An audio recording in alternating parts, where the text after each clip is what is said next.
Muy buenas tardes, bienvenidos de nuevo a este curso sobre los libros históricos del Antiguo Testamento. Vamos a orar para empezar, luego consideraremos el libro de Crónicas. Vamos a orar. Señor, gracias te damos porque nos tienes aquí otra vez, gracias porque podemos estar considerando esta sección de tu palabra. Ilumínanos, ayúdanos a entender lo que tú tienes para nosotros el día de hoy. Te lo pedimos en Cristo Jesús. Amén. Bien, Crónicas. Es interesante la cuestión de su lugar en el canon, porque como ustedes descubrieron en sus lecturas, no está donde están Reyes, Samuel y Reyes, está más bien en los escritos en lugar de los profetas. Y si nos sorprendió encontrar Samuel y Reyes quizás en los profetas, a lo mejor nos sorprende aún más encontrar Crónicas, no con los otros libros históricos en los profetas, sino en los escritos. Ahora, ¿por qué? Pues no sabemos exactamente por qué, y es un poco misterioso el porqué de la división en el Tanakh, pero aparentemente no se consideró un libro profético como Samuel y Reyes. ¿Bajo cuáles criterios? No sabemos, pero aparentemente para los judíos no era libro profético. Además, en un sentido positivo, podemos decir, forma un buen resumen de la Biblia hasta entonces, o sea, forma un buen resumen de la historia del pueblo de Dios desde Adán hasta después del exilio. Entonces, en un sentido, y puede ser la lógica de su colocación, en un sentido, pues tiene sentido colocarlo hasta final, la conclusión del canon. En hebreo se llama las palabras de los días. En la Septuaginta está entre Reyes y Esdras, pues igual, o sea, nosotros seguimos con el orden de la Septuaginta, y también en la Septuaginta tiene un nombre no muy positivo, se llama lo omitido, como si fuera solamente lo que Samuel y Reyes no cubrieran. Y Jerónimo sugirió el título, una crónica de la totalidad de la historia sagrada, mucho más positivo que lo omitido, o las cosas omitidas. Entonces de aquí tenemos nuestro nombre positivo, que es Crónicas. Y era un solo libro y vamos a tratarlo como un solo libro. Género. Como todos los libros históricos, Crónicas es historia didáctica. Pero en el caso de Crónicas, podemos enfatizar que es historia teológica, cuidadosamente diseñada para enseñar. Y en sus lecturas de Young probablemente encontraron una reacción fuerte contra esta idea.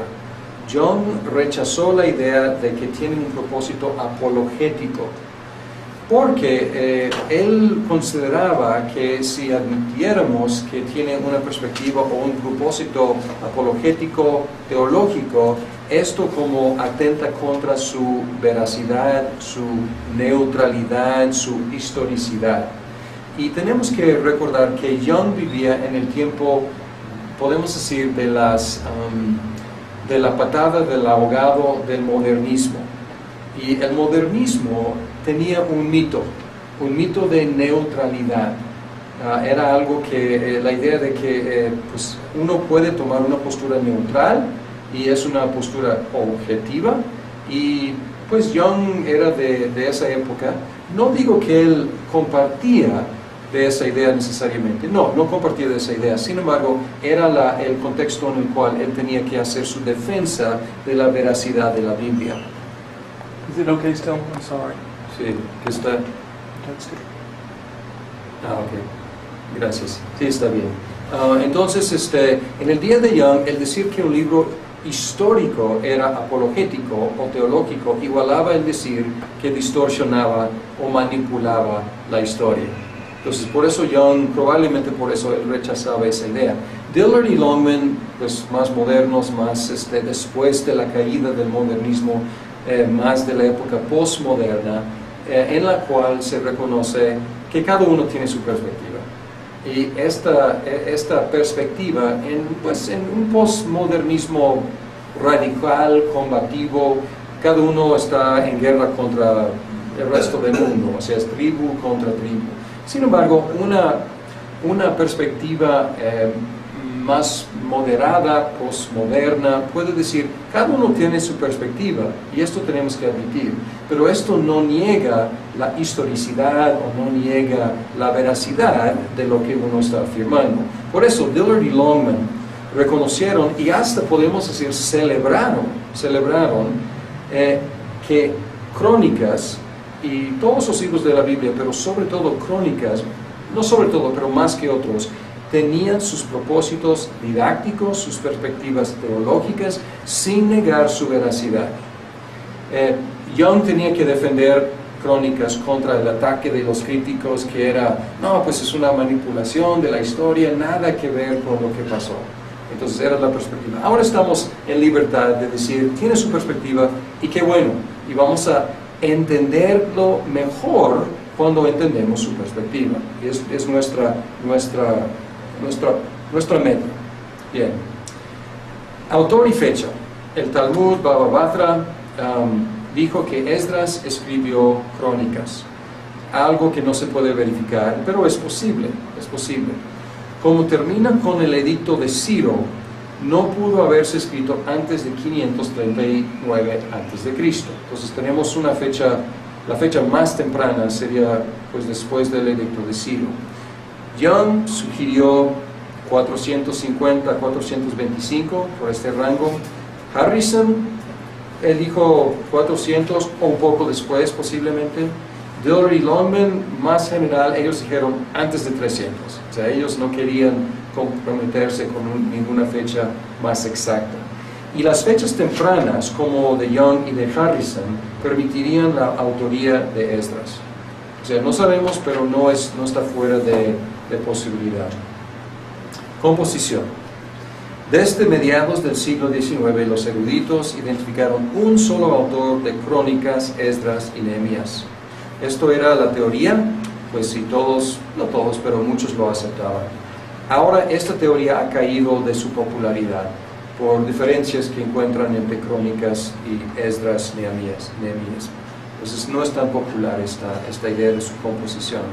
Y hablando de fuentes, acuérdense de los críticos de las fuentes, eran buenísimos para inventar fuentes, encontrar fuentes pues que nadie había visto jamás. Crónicas menciona sus fuentes y tiene una lista de fuentes. Es más, en ese sentido es más moderno. O sea, hoy en día tenemos que citar todas nuestras fuentes. O sea, Crónicas era más como un ensayo, una historia moderna que tiene que citar de dónde sacaste esto. Y menciona algunas, otras, las fuentes más, digamos, controvertidas, curiosamente, son Samuel y Reyes. Como Dillard y Longman dicen que, pues, Crónicas citó muchas veces, palabra por palabra, Samuel y Reyes. Young rechaza la idea de que Samuel y Reyes hubieran sido las fuentes de Crónicas. Y Harrison también es un poco, o sea, no es tanto de la idea de que hayan sido directamente. Su idea es más que tanto Samuel y Reyes como Crónicas utilizaban fuentes anteriores y los dos estaban citando fuentes anteriores. Su razonamiento no me convence mucho. Su razonamiento es que hay diferencias en las citas, o sea, a veces es como palabra por palabra y luego hay cambios. Ahora, su idea es que citaban una fuente anterior y cada uno usaba la fuente anterior para su fin. Y es posible. Sin embargo, igualmente para mí podrían haber citado Samuel y Reyes y hecho cambios. O sea, no veo ningún problema ahí con esa. No sé por qué sea problemático nombrar Samuel y Reyes como algunas de sus fuentes.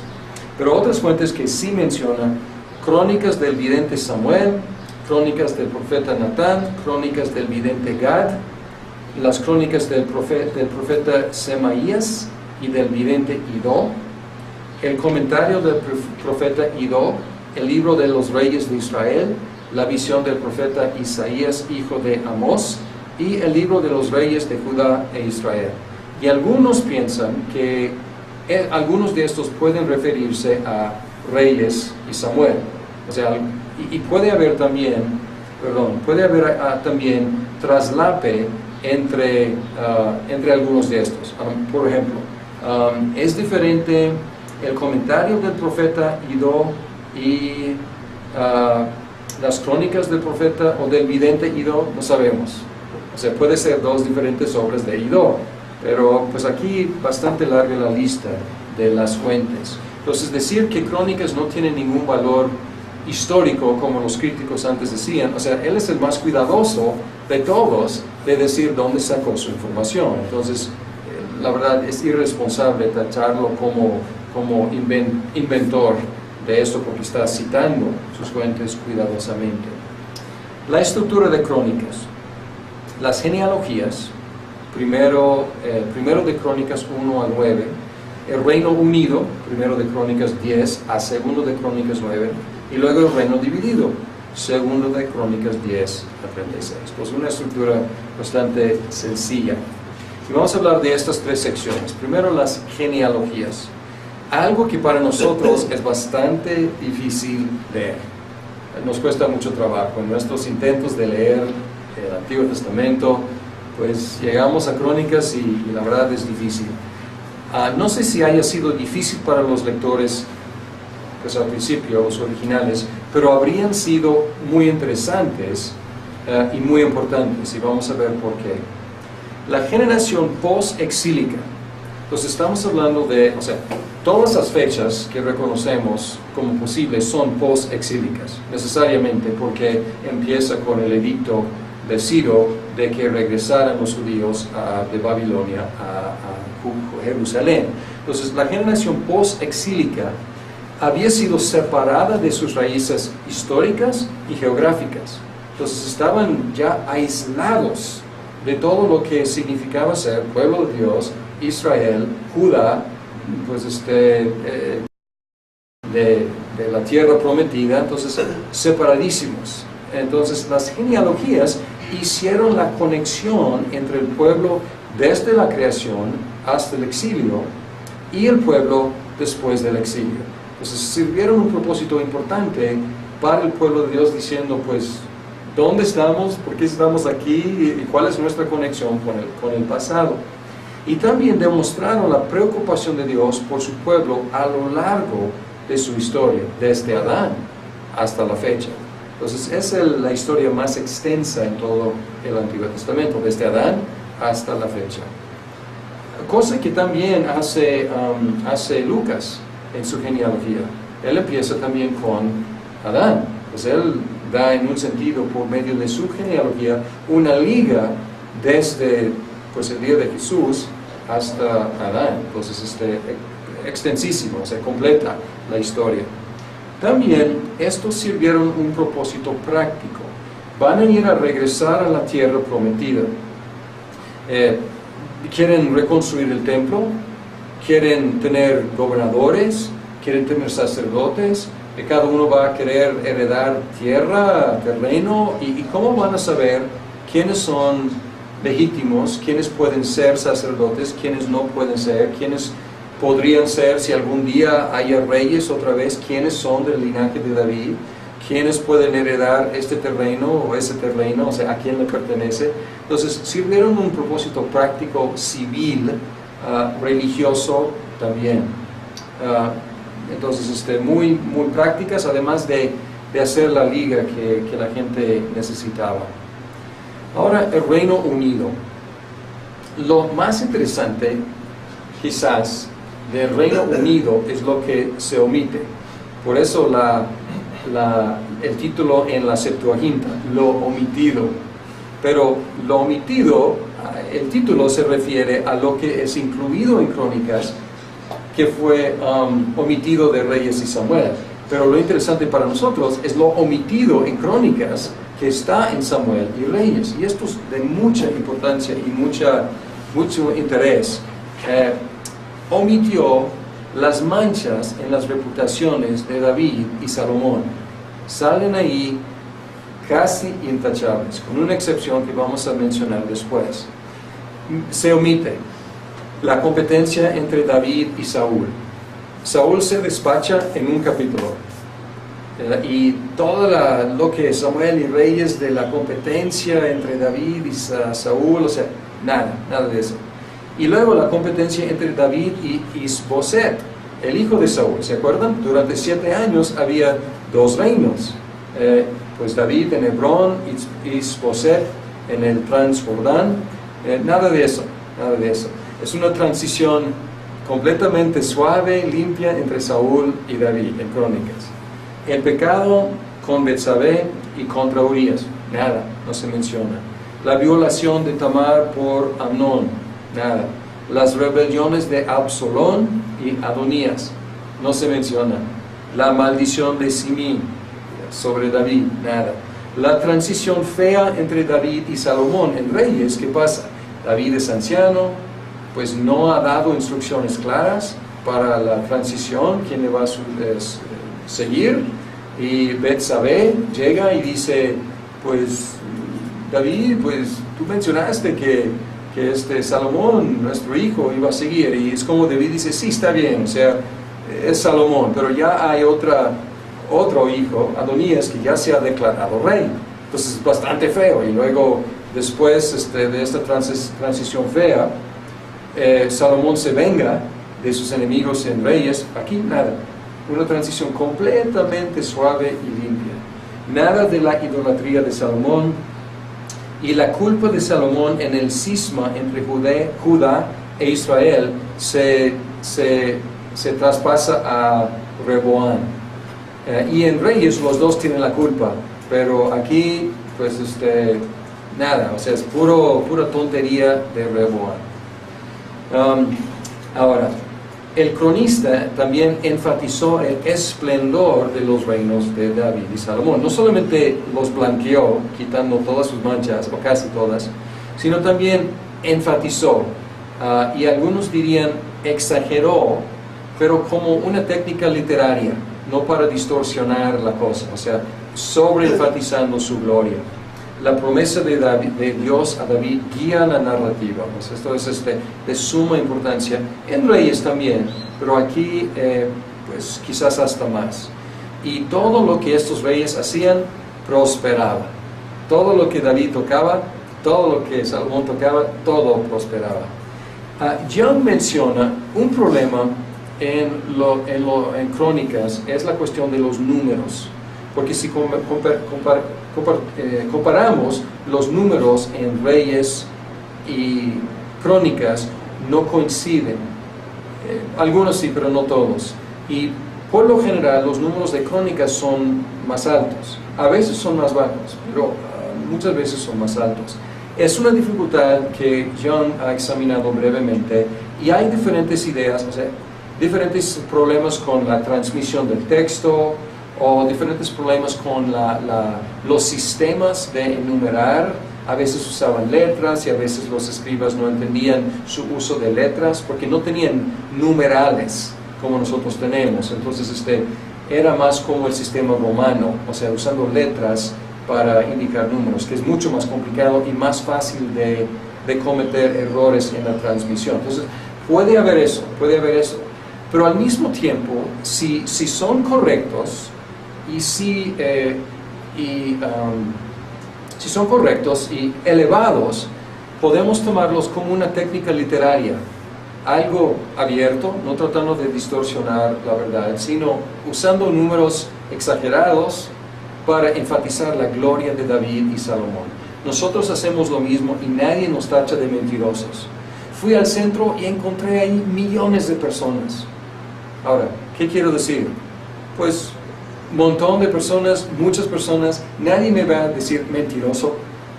O sea, porque tú dijiste millones y solamente había 10 de miles. O sea, no, o sea, me entienden. Entonces puede ser una técnica abierta, no distorsionando, pero va con el propósito de elevar, exaltar la gloria y esplendor de David y Salomón. O puede ser como Young dice, cuestiones de transmisión entre los escribas, o puede ser una combinación de las dos cosas, pero es un problema en Crónicas. Para mí no es gran problema, pero es algo que tenemos que observar, y puede ser hasta En lugar de verlo como problema, podemos verlo como algo literario, una técnica literaria, una figura de lenguaje, puede ser. Bien, el Reino Unido. El enfoque de sus reinos es la construcción del templo. ¿Para qué existieron David y Salomón? En Crónicas existieron para construir un templo, básicamente. O sea, es el enfoque de sus reinos. David siempre quisiera, Dios dijo no, porque tú eres hombre de sangre. Y esto no es decir, tus manos están manchadas. Está diciendo, tú terminaste la conquista. Tú fuiste el que dio paz a Israel. No te toca a ti hacer todo, toca a tu hijo, que ya va a ser el primer rey de paz, o sea, viviendo en la paz. Le toca a él construir el templo, a ti no, porque tu papel era otro. Entonces, ¿pero qué hizo? Inmediatamente en Crónicas, David llevó el arca a Jerusalén. Hay una sección larga en Crónicas que describe todos los preparativos que David hizo para ayudar a su hijo a construir el templo. Y luego en la transferencia del poder de David a Salomón se enfatizó el templo. Y luego la sabiduría. Vamos a comparar, si tienen sus Biblias, ábranlas a Primero de Reyes 5:7 y Segundo de Crónicas 2:12. Primero de Reyes 5:7, que dice,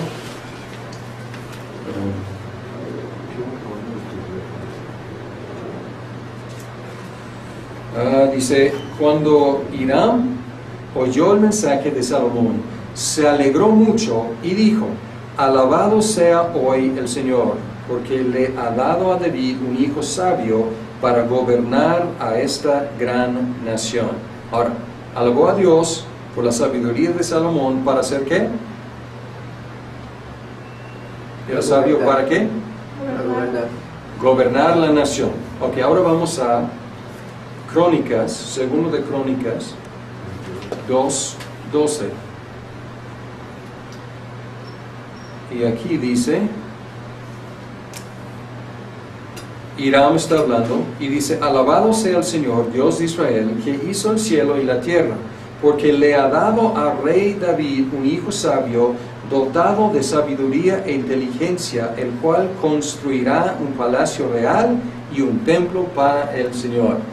Entonces, ¿para qué es sabio aquí? Para construir el palacio y el templo. Exacto. Entonces, podemos ver aquí el enfoque, es otro enfoque. Entonces, para gobernar en reyes, y aquí para construir edificios. Y otra cosa, si seguimos aquí, y creo que estoy mal en el texto, debe ser, creo que vamos a seguir en Segundo de Crónicas 2:13. Dice, te envío pues a Hiram Abí, hombre sabio e inteligente. Perdón, antes de eso, antes de hablar de Hiram Abí, vamos a ver en Éxodo 35, 30 y 31. Éxodo 35, 30 y 31. Dice, Moisés le dijo a los israelitas, tomen en cuenta que el Señor ha escogido expresamente a Bezalel, hijo de Uri y nieto de Hur, de la tribu de Judá, y lo ha llenado del Espíritu de Dios, de sabiduría, inteligencia y capacidad creativa para hacer trabajos artísticos en oro, plata y bronce, etc. Entonces, aquí ¿qué tiene? ¿Tiene Bezalel? Dios le ha dado Espíritu para como hacer trabajos, ¿no? Así es. Y tiene sabiduría, inteligencia. Y luego si regresamos al texto que acabamos de leer, encontramos aquí que Salomón tenía ¿qué? Sabiduría e inteligencia. Entonces aquí hay una comparación entre Bezalel, el artesano del tabernáculo, y Salomón, el arquitecto, digamos, del templo. Y Bezalel se menciona en solamente 2 libros en la Biblia. Se menciona en Éxodo y se menciona en una de las genealogías en Primero de Crónicas. Y aquí parece que está comparando a Salomón con Bezalel. Pero hay otra comparación. Si seguimos en Éxodo 35, 34 a 35, encontramos otra persona. Dice, Dios les ha dado a él y a Aholiab, hijo de Ahisamac, de la tribu de Dan, la habilidad de enseñar a otros. Los ha llenado de gran sabiduría para realizar toda clase de artesanías, diseños y recamados en lana púrpura, carmesí y escarlata y lino. Son expertos, tejedores y hábiles artesanos en toda clase de labores y diseños. Pues aquí hay el dúo en Éxodo es Bezalel y Aholiab. Ahora vamos a 2 de Crónicas 2:7, y aquí dice, envíame un experto. Salomón está hablando a Hiram, envíame un experto para trabajar el oro y la plata, el bronce y el hierro, el carmesí, la escarlata y la púrpura, y que sepa hacer grabados para que trabaje junto con los expertos que yo tengo en Judá y en Jerusalén, los cuales contrató mi padre David. Las mismas capacidades para trabajar los mismos elementos. Y luego, si vemos el versículo 13, luego dice, te envío pues a Hiram, Abí, hombre sabio e inteligente, hijo de una mujer oriunda de Dan y de un nativo de Tiro. Sabe trabajar el oro y la plata, el bronce y el hierro, la piedra y la madera, el carmesí, la púrpura, el lino y la escarlata. También es experto en hacer toda clase de figuras y en realizar cualquier diseño que se le encargue. Hiram trabajará junto con tus expertos y con los de David, tu padre y mi señor. Pues aquí está haciendo otro dúo entre Salomón y también Hiram Abí. Y aquí sí encontramos, hay cosas interesantes, porque este también aparece en Reyes, pero su nombre es solamente Hiram. Aquí es Hiram Abí, y esto le da una terminación de su nombre más parecido a Aholiab. Entonces está como haciendo el nombre más cerca. También en Reyes menciona que es de otra tribu. Aquí dice que es la tribu de Dan. ¿De cuál tribu era Aholiab? De Dan. Entonces, ¿es contradicción? No, pues no es necesariamente contradicción. O sea, su madre es de Dan, pero a lo mejor creció en Efraín, o no me acuerdo en cuál otra tribu menciona Reyes. O sea, no es tanto contradicción, pero está enfatizando lo que lo hace más semejante a Aholiab. Bien. El Reino Unido. Entonces, tenemos aquí lo omitido, tenemos también el esplendor enfatizado y tenemos el enfoque en el templo. Y luego el reino dividido. Y otra vez lo que se omite es de mucho interés, mucha importancia. El enfoque casi exclusivo estuvo en el rey del sur, Judá. Casi como el norte no existiera. Mencionó el reino del norte, Israel, solo cuando cruzaba con algo importante en Judá. Entonces, cuando tenía que mencionar Israel, lo mencionaba, pero no daba la historia de Israel. Algunos relacionan esta omisión con una antipatía hacia los samaritanos, algo que sí es obvio en Esdras y Nehemías. ¿Se acuerdan? Pues vamos a ver esto, pero en Esdras y Nehemías, los samaritanos vienen y dicen, nosotros hemos estado aquí durante todo este tiempo alabando al Señor, queremos echar la mano, ayudarles. Y los judíos dijeron, para nada. Pero en Crónicas no vemos esta actitud. Más bien puede explicarse más fácilmente como un enfoque en la historia de los que todavía existían después del exilio, no la de los que ya no existían, o sea, ya habían desaparecido. O sea, la historia de los que ya no existían, pues no iba a ser de mucha importancia para los que estaban tratando de encontrar sus raíces históricas. Entonces, más bien hablar con la audiencia que está enfrente de ti, en lugar de hablar de los que ya no estaban. Entonces, así se puede explicar. Pero al mismo tiempo, y por eso decimos que se distingue de Esdras y Nehemías, el cronista no estaba en contra de las tribus de Israel. Al contrario, él enfatizaba muchas veces todo Israel. Y es una expresión que se menciona muchas veces, todo Israel. Y se menciona aún después de la división de la monarquía. Y esto es importante. Ya está dividida, pero quiere todavía contemplar no Judá e Israel, sino todo Israel, todas las tribus. Y el cronista reportó la participación de todo Israel en el reino de Judá. Y esto es de gran importancia. En 2 de Crónicas 11, aquí se divide el reino. Y Reyes nos da la idea, y es cosa que yo también dije, Reyes nos da la idea de que división absoluta, 10 tribus en el norte, 2 tribus en el sur. Pues no era tan simple la situación. 2 de Crónicas 11, 13 al 17 dice esto: de todas las regiones de Israel llegaron sacerdotes y levitas para unirse a Roboam. Los levitas abandonaron sus campos de pastoreo y demás posesiones para irse a Judá y a Jerusalén, ya que Jeroboam y sus hijos les habían impedido ejercer el sacerdocio del Señor. En su lugar, Jeroboam había nombrado sacerdotes para santuarios paganos y para el culto a los machos cabríos y a los becerros que había mandado hacer. Tras los levitas se fue gente de todas las tribus de Israel, que con todo el corazón buscaba el Señor, Dios de Israel. Llegaron a Jerusalén para ofrecer sacrificios al Señor, Dios de sus antepasados.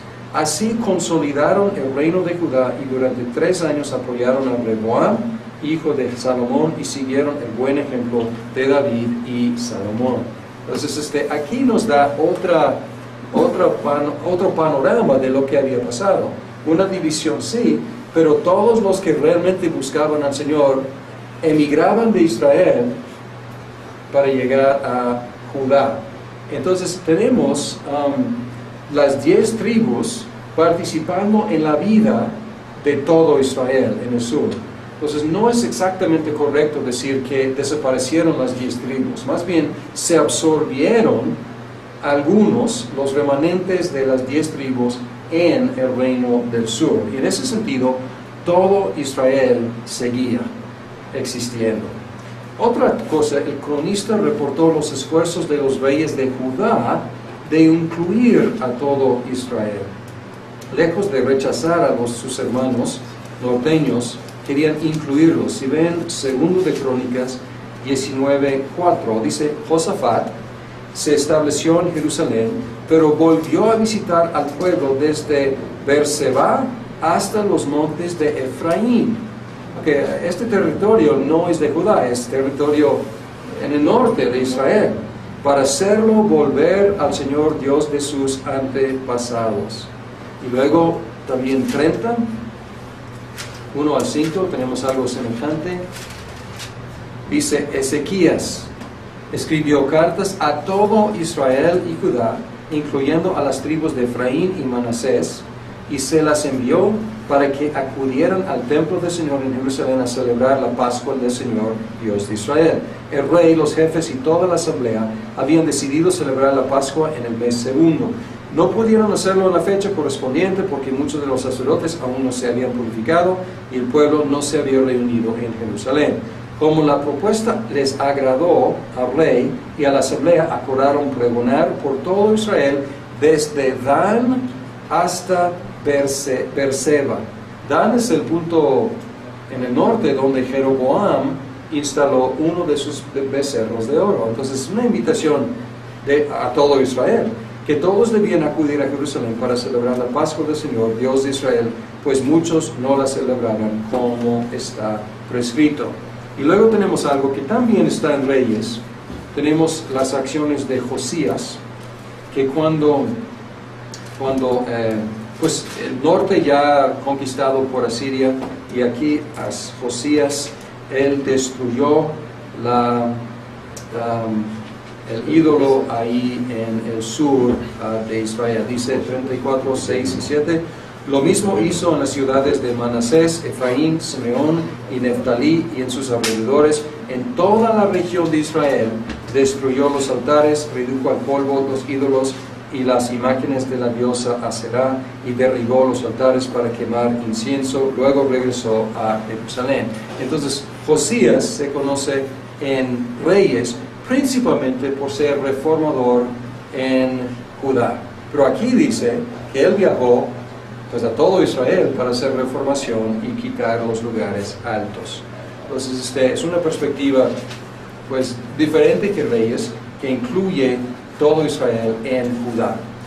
Y otra cosa de Crónicas, en el reino dividido, Crónicas enfatiza no solo retribución como en Reyes, sino retribución inmediata. Y aquí tenemos que ponernos en los guaraches de los judíos post-exílicos. El pueblo exílico podría preguntar por qué tenía que sufrir por los pecados de sus antepasados. Porque es lo que pasaba. O sea, en Reyes, o sea, generación tras generación, pero luego había algunos avivamientos, pero pues ni modo, o sea, los pecados anteriores garantizaban que iba a ser conquistado primero Israel y luego Judá. Entonces podrían decir, pues eso no es justo. Crónicas enfatiza que cada uno se beneficia o sufre por sus propios actos. No solamente cosas generacionales, no, por lo que cada uno hace. Y vamos a ver un ejemplo de esta teología de retribución inmediata. Si vamos otra vez con Roboán, en Segundo de Crónicas 11, aquí en la división de la monarquía, 5 al 23. No voy a leer todo, pero quiero que vean cómo va. 5 al 23, 5 al 12. Habla de todas las ciudades que Roboán fortifica en Judá. Entonces le va bien, sus proyectos de construcción bien. Y luego tenemos lo que acabamos de leer, y todo el mundo, todos los que realmente de corazón buscaban al Señor, le seguían a Roboán. Todo muy bien.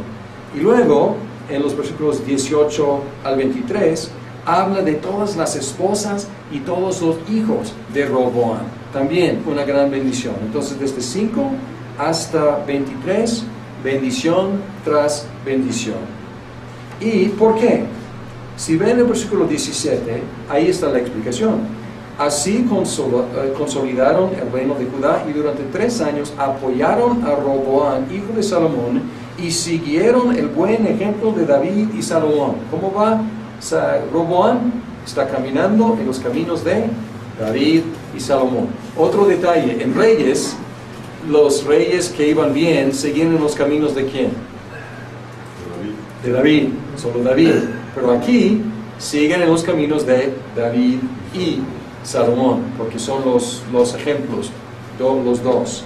Bien, entonces todo le iba bien. Capítulo 12, versículo 1. Después de que Roboán consolidó su reino y se afirmó en el trono, él y todo Israel abandonaron la ley del Señor y le fueron infieles. Entonces, pues volvió, o sea, se volteó del Señor inmediatamente. Por eso, en el 5º año de reinado de Roboán, Sisac, rey de Egipto, atacó a Jerusalén. Por eso, entonces, inmediatamente. Pues aquí, o sea, podemos ver la teología. No es retribución eventual, retribución para generaciones posteriores. En Crónicas, pues sigues en los buenos ejemplos de David y Salomón, te va bien. Y si no, inmediatamente algo te va a pasar y va a ser malo.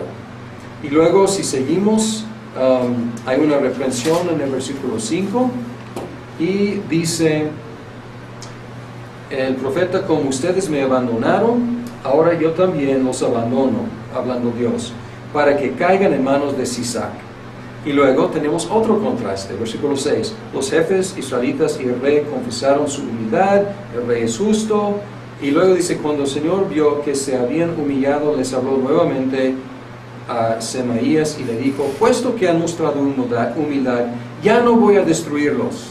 Dentro de poco tiempo los libraré. Pues otra vez, ¿qué?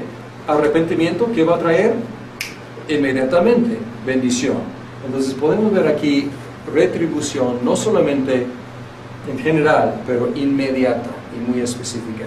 Y si quieren ver una lista larga, Dillard y Longman en página 177, por lo menos en la versión en inglés, dieron una lista larga de las bendiciones, muchas esposas, victorias en las batallas, proyectos de construcción, o sea, muchas bendiciones cuando andaban bien, y todo lo contrario cuando no, y era algo inmediatamente que pasaba. Maldición acompañaba siempre la desobediencia, bendición acompañaba siempre la obediencia. Pues este es algo de la teología que se ve muy fuertemente en el relato del reino dividido. Bien, ¿algún comentario sobre esta primera sección?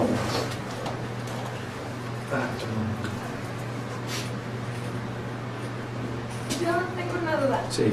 Como que es muy claro con David cómo Dios era con él, ¿no? O sea, que se portaba bien y iba muy bien y lo bendecía y todo. Y en cuanto hacía algo mal, era muy claro así como Dios lo castigaba. Me pregunto si Dios ahora es igual con nosotros en cuanto a si nos portamos bien, hacemos bien, o si inmediatamente Dios nos bendice y si desobedecemos, pues ahí va, ¿no? O ya no es así, digamos. Te vuelvo la pregunta. ¿Mande? ¿Cuál es tu experiencia?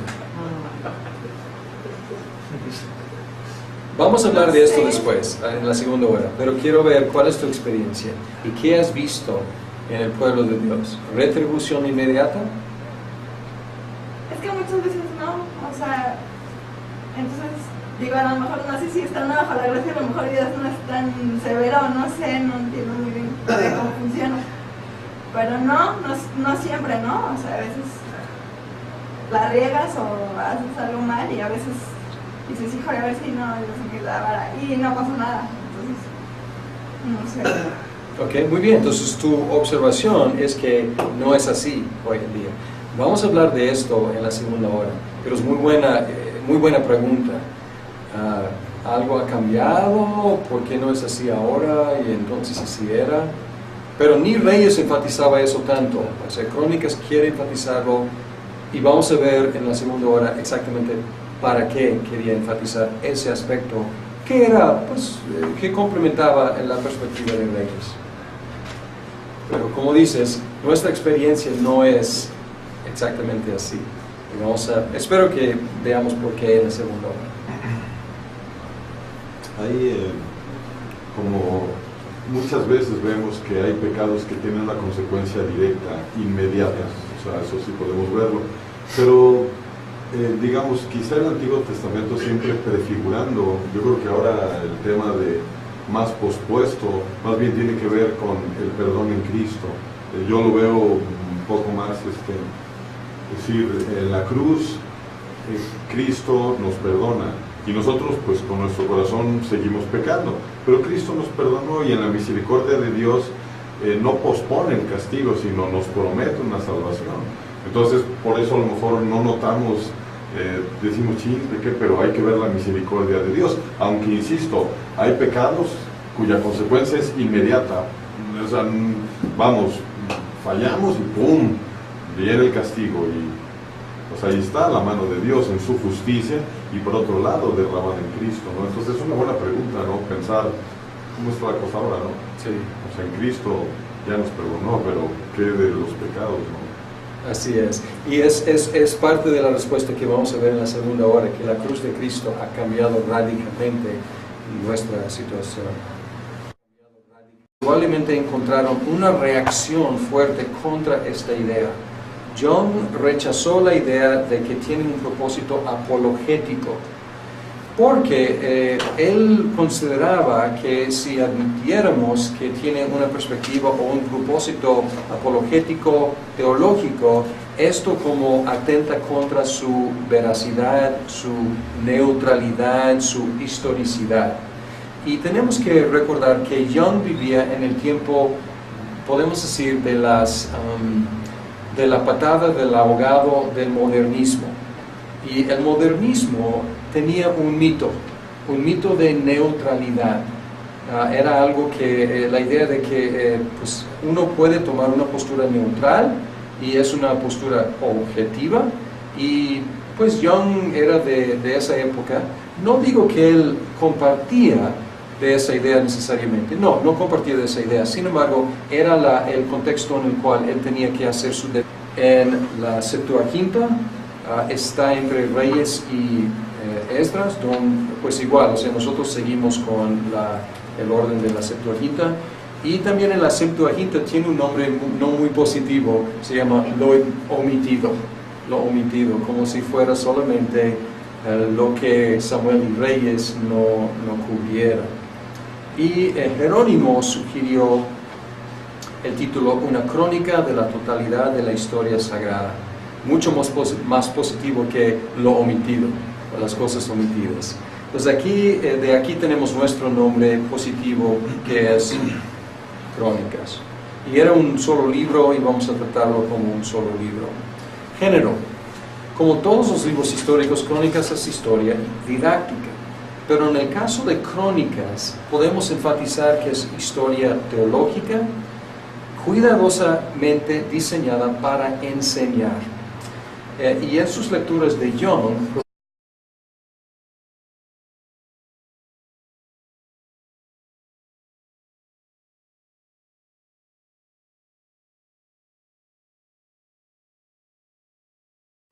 muy buenas tardes, bienvenidos de nuevo a este curso sobre los libros históricos del Antiguo Testamento. Vamos a orar para empezar, luego consideraremos el libro de Crónicas. Vamos a orar. Señor, gracias te damos porque nos tienes aquí otra vez, gracias porque podemos estar considerando esta sección de tu palabra. Ilumínanos, ayúdanos a entender lo que tú tienes para nosotros el día de hoy. Te lo pedimos en Cristo Jesús. Amén. Bien, Crónicas. Es interesante la cuestión de su lugar en el canon, porque como ustedes descubrieron en sus lecturas, no está donde están Reyes, Samuel y Reyes, está más bien en los escritos en lugar de los profetas. Y si nos sorprendió encontrar Samuel y Reyes quizás en los profetas, a lo mejor nos sorprende aún más encontrar Crónicas, no con los otros libros históricos en los profetas, sino en los escritos. Ahora, ¿por qué? Pues no sabemos exactamente por qué, y es un poco misterioso el porqué de la división en el Tanakh, pero aparentemente no se consideró un libro profético como Samuel y Reyes. ¿Bajo cuáles criterios? No sabemos, pero aparentemente para los judíos no era libro profético. Además, en un sentido positivo, podemos decir, forma un buen resumen de la Biblia hasta entonces, o sea, forma un buen resumen de la historia del pueblo de Dios desde Adán hasta después del exilio. Entonces, en un sentido, y puede ser la lógica de su colocación, en un sentido, pues tiene sentido colocarlo hasta final, la conclusión del canon. En hebreo se llama las palabras de los días, defensa de la veracidad de la Biblia. Is it okay still? I'm sorry. Sí, que está. That's good. Ok, gracias. Sí, está bien. Entonces, en el día de Jung, el decir que un libro histórico era apologético o teológico igualaba el decir que distorsionaba o manipulaba la historia. Entonces, por eso Jung, probablemente por eso él rechazaba esa idea. Dillard y Longman, pues más modernos, más después de la caída del modernismo, más de la época postmoderna, en la cual se reconoce que cada uno tiene su perspectiva. Y esta perspectiva, en un postmodernismo radical, combativo, cada uno está en guerra contra el resto del mundo, o sea, es tribu contra tribu. Sin embargo, una perspectiva más moderada, postmoderna, puede decir, cada uno tiene su perspectiva, y esto tenemos